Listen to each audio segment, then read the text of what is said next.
It is guidance from the Biden administration to Congress for what it is calling for as $1.5 trillion in spending for the fiscal year that begins in October.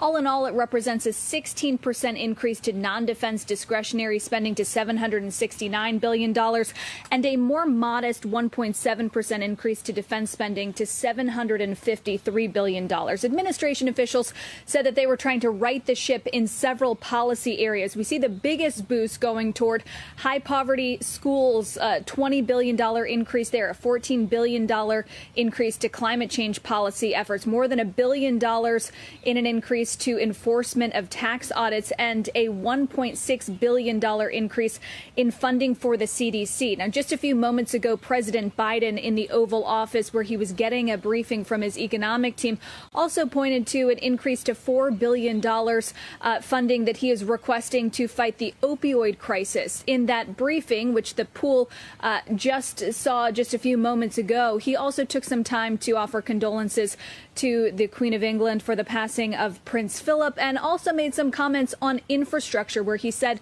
that he's already spoken to some Republicans about the proposal that his administration has put forward in the last few weeks, and he believes that it will get Republican support. To be continued there. We should note that the infrastructure and tax plan is separate but complementary to the budget proposal that is being unveiled today. Administration officials say that they are meant to kick off months-long deliberation processes as they work toward seeing exactly what a more robust budget would look like that could get approved by Congress through those official processes that will get underway momentarily. Wilf and Sarah?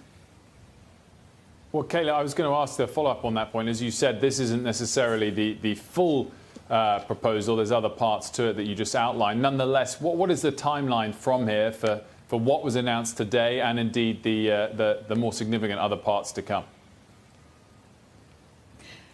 Well, certainly this is a request that is essentially just an overview of what the administration hopes directionally Congress will work toward as they go through the appropriations process. What's going to happen after that is they're going to release a more robust budget blueprint. We expect at some point later this spring, possibly later this month or in early May, and that would include budget requests for things like foreign aid and entitlement programs that are not included in the detail that was unveiled today. Separately, there is also going to be another process in parallel where Congress is going to be working to try to put some money together for annual funding programs for surface transportation and for federal waterways. That happens every single year, and the hope is that through those processes that they can cobble together a bunch of these bills to put together something that resembles President Biden's infrastructure proposal, although still remains to be seen exactly what the final shape of that will look like based on what support he can get from members of either party. Shepard Smith here. Thanks for watching CNBC on YouTube.